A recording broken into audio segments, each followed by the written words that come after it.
Γεια σας φίλες και φίλοι, Πάνος εδώ, ελπίζω να είστε όλοι καλά και είπα να κάνω ένα βίντεο για το τελευταίο δίσκο, για τον τελευταίο δίσκο των Deep Purple, το Equal One, αλλά και να πω έτσι και δύο λόγια για το rock στην τρίτη ηλικία. Έχω δηλώσει ξανά και ξανά μέσα από το κανάλι μου ότι η Deep Purple είναι το ένα από τα δύο πιο αγαπημένα μου συγκροτήματα.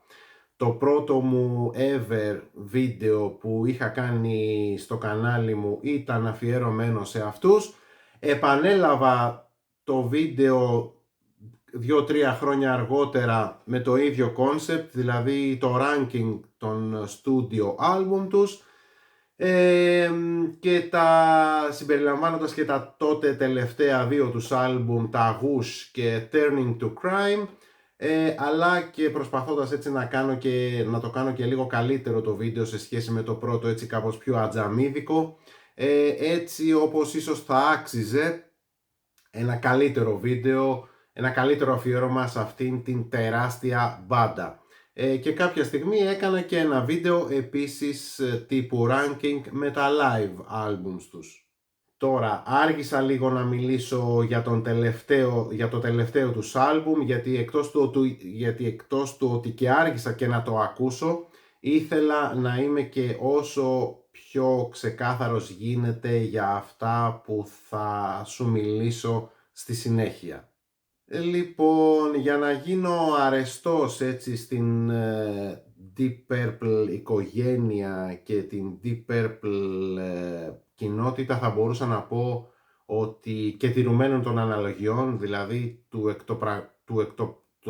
του εκ των πραγμάτων γύρατος του group, ότι το Equal One είναι ένα καταπληκτικό άλμπουμ, ότι η Deep Purple είναι ακόμα γεμάτη ενέργεια και ότι τα παπούδια είναι ακόμα on fire και ότι την ματώνουν ακόμα τη φανέλα και ότι το λέει ακόμα η καρδιά τους και διάφορα άλλα τέτοια τσιτάτα, και να τελειώνει εκεί η όποια μου έτσι κριτική και άποψη για αυτό το άλμπουμ. Κάτι που σε γενικές γραμμές ισχύει, δηλαδή όλα όσα προανέφερα ισχύουν, γιατί το Equal One, τηρουμένων πάντα των αναλογιών, είναι πραγματικά ένα πάρα πολύ καλό άλμπουμ από μια μπάντα που πλέον συνεχίζει να παράγει νέο υλικό, γιατί γουστάρει αυτό που κάνει και γιατί κάνει την πλάκα του όσο καλύτερα μπορεί, χωρίς να ενοχλεί κανέναν. Επειδή όμως έτσι ενίοτε γίνομαι και λίγο μυστήριος και υπεραναλύω κάποια πράγματα, έχω κάποιες ενστάσεις για αυτό το άλμπουμ, που δεν άπτονται και τόσο βέβαια της καλλιτεχνικής υπόστασης των Deep Purple, κάτι που μόνο από κακεντρεχής θα μπορούσε να αμφισβητηθεί, αλλά άπτονται κυρίως έτσι μιας γενικότερης στάσης ζωής, ας το πούμε. Γιατί καταρχήν δεν μπορώ να βλέπω ροκ συγκροτήματα και ροκ καλλιτέχνες να συνεχίζουν να παίζουν μέχρι τα 80 τους.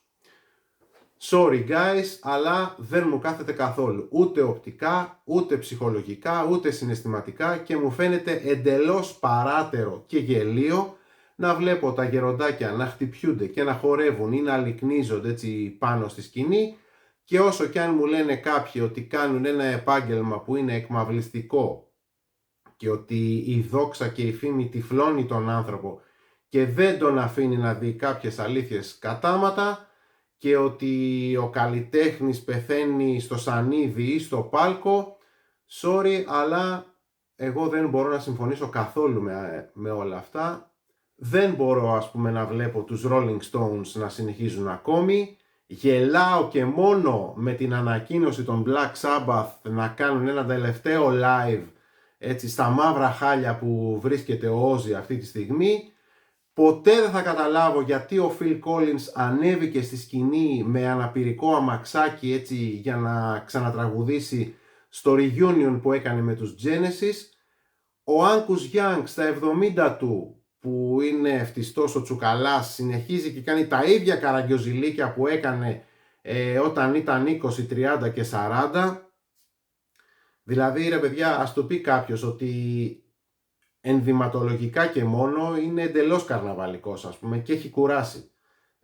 με τη βερμούδα που φοράει και έτσι που χτυπιέται ας πούμε πάνω στη σκηνή, και δεν συμπονώ και δεν λυπάμαι καθόλου τον Χάλφορντ που βγαίνει και τραγουδάει στους 35 βαθμούς Κελσίου φορώντας μία κάπα που ζυγίζει 200 κιλά από το μέταλλο που κουβαλάει απάνω της, και μετά δεν μπορεί ούτε να πάρει ανάσα, ας πούμε, να κάθεται έτσι, να κάθεται κατάκοπος και κάθιδρος κάνα μισάωρο, ας πούμε, στα σκαλάκια για να ανακτήσει τις δυνάμεις του. Και μην ξανακούσω ότι έρχονται ξανά οι Scorpions στην Ελλάδα για συναυλίες, Λοιπόν, πάμε ξανά τώρα στους Deep Purple. Λοιπόν, καλός ο αυτοσαρκασμός και το Dicking Around και το Old Fangled Fart, αλλά και αυτός ο Ian Gillan, ρε παιδιά, πόσο θα συνεχίσει να τραγουδάει ακόμα? Η φωνή του ήταν ήδη εμφανώς γερασμένη από εποχής Infinite και καθ' όλη τη διάρκεια των ακροάσεων του Equal One πραγματικά φυλαγόμουν μην πεταχτεί η μασέλα του, ας πούμε, από την οθόνη του υπολογιστή και με πετύχει. Και λέω από την οθόνη του υπολογιστή γιατί εγώ το άλμπουμ το έχω ακούσει αποκλειστικά από το YouTube και πάλι YouTube και μάλιστα τζαμπέ. Και σε αυτό το σημείο ανοίγω παρένθεση γιατί θέλω να γίνω ακόμα πιο σκοπτικός. Καταρχάς, παρότι ο δίσκος ενώ προωθήθηκε και υποστηρίχθηκε υπερβολικά από τα social media του group, γιατί αυτός πλέον είναι ο νέος τρόπος διάδοσης των πάντων, και καλά κάνει και είναι, δεν θα τα αλλάξουμε τώρα αυτό, και μας τα πρίξανε ότι πήγε νούμερο 1 στη Φιλανδία και νούμερο 6 στο Βέλγιο και νούμερο 1 στην Πολωνία και νούμερο 2 στην Αυστρία, νούμερο 4 στη Γερμανία, νούμερο 3 στη Σκωτία, νούμερο 3 στην Ολλανδία, νούμερο 5 στον Καναδά. Στο Ελλάδα ο δίσκος δεν κυκλοφόρησε ποτέ. Μάλιστα. Κατά πρώτον, γιατί τέτοια πρεμούρα με τα charts, ρε παιδιά, στα 80 σας? Τι προσπαθείτε να αποδείξετε? Ξαφνικά σας ενδιαφέρει το άλμπουμ και τα τραγούδια του να ανεβαίνουν και στα top 10s? Εδώ κάποτε ήσασταν αρνητές στο να κάνετε ακόμη και βίντεο κλιπς για να προμοτάρετε τα τραγούδια σας. Θυμίζω το βίντεο κλιπ του Call of the Wild από το House of Blue Light, έτσι, 1987. Οι εποχές αλλάζουν, θα μου πεις τώρα, δεκτών.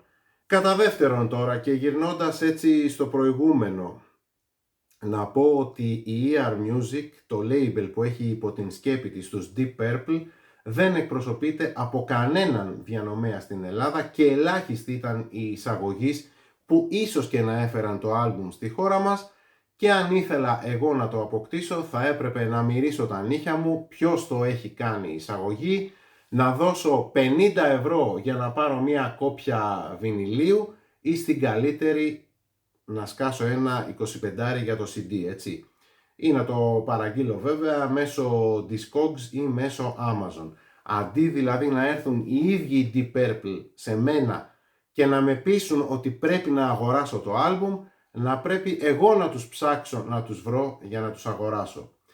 Sorry guys, but I got no money to burn, που λένε και μέσα στο Equal One οι ίδιοι Deep Purple.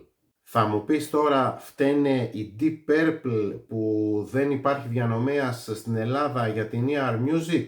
Προφανώς και δεν φταίνε 100% οι ίδιοι Deep Purple. Κάποιος φταίει όμως, και που σίγουρα αυτός που φταίει δεν είμαι εγώ. Και πολύ περισσότερο δεν είναι φυσικά και όλοι οι fans, οι Έλληνες fans των Deep Purple. Εάν όμως τύχει και περάσουν ξανά για καμιά συναυλία από τα μέρη μας σε κανένα wave, τότε θα μας τα πρίξουν πάλι με διαφημίσεις μέσα από τα social media τους και θα μας παρακαλάνε για να πάμε να τους δούμε live. Anyway, τώρα κλείνοντας αυτή την παρένθεση να πω ότι τον Ian Gillan τον λατρεύω, έτσι. Τον τιμάω, τον εκτιμάω, τον προσκυνάω, τον υπερευχαριστώ για όλες τις ανατριχίλες που μου έχει χαρίσει έτσι απλόχερα και χωρίς να το θέλει κιόλας ο άνθρωπος. Μπροστά του εγώ πραγματικά είμαι το απόλυτο τίποτα. Μακάρι στα 80 μου να κάνω το 1/10 από αυτά που κάνει και καυλώνει και κάνει αυτή τη στιγμή ο Ιαν, που πλησιάζει τα 80 του, και μακάρι να είμαι ακόμα ενεργός σε αυτό που κάνω και σε αυτό που μου αρέσει πολύ να κάνω και να τα αναιρέσω όλα αυτά έτσι όλα αυτά που λέω τώρα, όντας 24-25 χρόνια ακόμα μακριά από την ηλικία του Ιαν. Και λέγοντας τα αυτά, δεν τιμάω μόνο τον Ιαν Γκίλαν, υπεραγαπάω και τον Ρότζερ Γκλόβερ και τον Ιαν Πέις και τον Έιρι, που αν και είναι σχετικά λίγος μπροστά στον τεράστιο Τζον Λόρντ, αλλά ρε παιδιά, κάπου σώνει, κάπου φτάνει, κάπου πρέπει να το τελειώσετε όλο αυτό. Λοιπόν, συνεχίζοντας να πω ότι για τον νεοεισελθόντα στο group, τον συμπαθέστατο, τον Ιρλανδό, τον Simon McBride, δεν έχω να πω κάτι, γιατί το παιδί κάνει πραγματικά εξαιρετικά τη δουλειά του, είναι ένας εξαιρετικός κιθαρίστας, αλλά και αυτός είναι ένα trick του group. Είναι ένα trick το γεγονός ότι προσέλαβαν έναν 45 κιθαρίστα, έτσι, για να φρεσκάρει, ας το πούμε έτσι, κάπως το image της μπάντας. Δηλαδή άνετα ο McBride θα μπορούσε να ήταν γιος του Gillan ή του Glover ή του Pace ή του Airy, και στο κάτω-κάτω γιατί δεν προσλάμβαναν κάποιον στην ηλικία τους, έναν 80 ας πούμε για νέο κιθαρίστα του group, να βλέπαμε τότε έτσι πόσα απίδια θα έβανε ο Σάκος. Λοιπόν, πάμε λίγο τώρα έτσι να δούμε αυτό καθεαυτό το Equal One και από μουσικής πλευράς αλλά και από πλευράς artwork. Το φοβερό και τρομερό αυτό Equal One, το οποίο προκύπτει από μια πολύπλοκη μαθηματική εξίσωση με όρια, με ολοκληρώματα, με σύνολα, την οποία λύνοντας την κάποιος, το αποτέλεσμα που προκύπτει είναι ίσο με 1. Τι λέει ρε παιδί μου. Too much for nothing το λέω εγώ αυτό. Και τι εξώφυλλο ό,τι πιο κενό, ό,τι πιο άδειο, έστω και αν πρόκειται για μια μινιμαλιστική, ας το πούμε έτσι, άποψη. Πραγματικά αυτό το εξώφυλλο αδικεί το δίσκο. Είναι τόσο χάλια αυτό το εξώφυλλο που τον αδικεί το δίσκο. Το προηγούμενο άλμπουμ που είχαν κάνει με τις διασκευές, αυτό το αχρίαστο άλμπουμ, είχε ένα απείρως πιο εμπνευσμένο εξώφυλλο. Λοιπόν, να πω κάτι για τα τραγούδια του άλμπουμ. Σαν γενική διαπίστωση. Όλα τα τραγούδια έχουν ακριβώς την ίδια δομή. Ακολουθούν μία πεπατημένη που κάνει το άλμπουμ σχεδόν προβλέψιμο και ενίοτε ελαφρώς κουραστικό, έτσι να το πω, ακούγοντας το πάντα μονοκοπανιά, έτσι. Λοιπόν, όλα τα τραγούδια είναι κουπλέ ρεφρέν, solo Airy, solo McBride ή το αντίθετο όσον αφορά τα solos. Ελάχιστοι πειραματισμοί και ελάχιστοι αυτοσχεδιασμοί. Λοιπόν, πάμε να δούμε λίγο κάπως τα κομμάτια, τα τραγούδια. Στο Show Me, που είναι έτσι ένα τετριμένα καλό Deep Purple τραγούδι, της ύστερης βέβαια, της τελευταίας περίοδου, βρίσκεται ένας έτσι πολύ όμορφος συνδυασμός στα solo, αρχικά στα keys, ακολουθούμενο από ένα μικρό σολάκι στην κιθάρα, μετά ξανά solo keys, ξανά κιθάρα, ξανά solo κιθάρα και μετά ξανά μαζί. Τα A Bit on the Side, Old Fangled Thing, το Pictures of You και το Bleeding Obvious είναι πραγματικά εκπληκτικά τραγούδια και ξεπερνάνε κάθε προσδοκία. Τα Sharpshooter, το Portable Door, το Now You're Talking και το No Money to Burn θα έλεγα ότι είναι ό,τι πιο ανακυκλώσιμο και τετριμένο, καθώς είναι από τα τραγούδια που οι Deep Purple ομολογουμένως ξέρουν έτσι να παράγουν με χαρακτηριστική άνεση και μαεστρία. Στις power μπαλάντες τώρα του άλμπουμ, τα If I Were You και I'll Catch You, που ο κακομοίρης ο Ιαν πραγματικά σφίγγεται υπερβολικά έτσι για να τα αποδώσει. Ό,τι σώνει αυτές τις μπαλάντες από τον είναι ακόμα χειρότερες και από το Clearly Quite Absurd είναι τα εκπληκτικά solos του McBride στην κιθάρα. Στο I'm Saying Nothing at All, σε ένα τραγούδι 3,5 λεπτών, πάλι καλά δηλαδή, ο Ιαν προσπαθεί να μας αποδείξει τη σημασία της σιωπής. Ενώ στο Lazy Sod ο ίδιος ο Ιαν προσπαθεί να μας πει ότι μάλλον συνεχίζει τους Deep Purple για να καταπολεμήσει την τεμπελιά του και μέσα από αυτό αυτοβαφτίζεται hot, προεξοφλώντας ότι οι περισσότεροι δεν θα συμφωνήσουν με αυτό. Προφανώς και το Equal One είναι ένα άλμπουμ εμπειρίας από ένα group που είναι μάστορα στο είδος του, έτσι, και είναι στο απειρόβλητο, έτσι, κατά κάποιο τρόπο για όσα μας έχει προσφέρει, αν και δεν θα έπρεπε να είναι, και που δεν μπορεί όμως με τίποτα να κρύψει το γεγονός ότι είναι υπέργυρο. Από τη φωνή του τραγουδιστή μέχρι την εξαντλητική επανάληψη θεμάτων, riffs, solos, ακόμη και λέξεων και στίχων. Θα δεχτώ βέβαια ότι σαν άλμπουμ συνολικά εμένα προσωπικά μου κάθεται καλύτερα από τα Now What, από το Rapture of the Deep, από το Whoosh και από το Turning to Crime, φυσικά εννοείται, και να δεχτώ ότι είναι άλλη μια εξαιρετικά φιλότιμη και καλοδουλεμένη σε βάθος δουλειά του group, σε βοήθεια βέβαια με τον παραγωγό του, τον τελευταίο του παραγωγό, τον Bob Ezrin, δουλειά η οποία με έκανε έτσι να εκτιμήσω ακόμα περισσότερο έτσι, κάποια άλμπουμς του παρελθόντος που έτσι κι αλλιώς τα λάτρευα, όπως τα House of Blue Light, το The Battle Rages On, ακόμη και αυτό το Bananas που έτσι κι αλλιώς μου άρεσε, αλλά ο πάρα πολλής κόσμος λατρεύει να το μισεί. Να πω επίσης ότι γνωρίζοντας σε πολύ μεγάλο βαθμό το παρελθόν του group και έχοντας έτσι ακούσει και αφομοιώσει όλο τον κατάλογο του, ξαναλέω, ενός εκ των δύο πιο αγαπημένων μου rock group, δεν ξέρω κατά πόσο το αξιοπρεπέστατο όντως Equal One μπορεί να αντέξει στο χρόνο.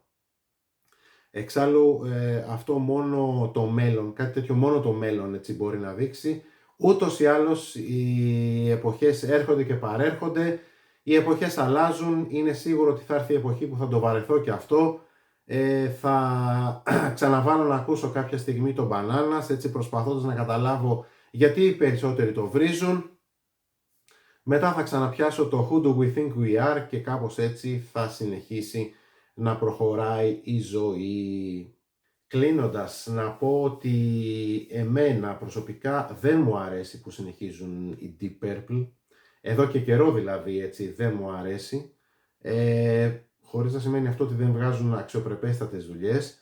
Όμως και φυσικά και ό,τι και αν κάνουν, δύσκολα θα αλλάξει η υπόλοιψή μου και η άποψη που έχω για αυτούς και για όσα μου έχουν προσφέρει. Μάλλον με τίποτα δεν θα αλλάξει. Όμως κάποια πράγματα κάποια στιγμή πρέπει να έχουν ένα τέλος και θα ταχθώ αναφανδόν με κάτι που είχε πει κάποτε ο Ritchie Blackmore για τον Ian Gillan, ότι πραγματικά δεν μπορώ να καταλάβω γιατί συνεχίζει. Αυτά.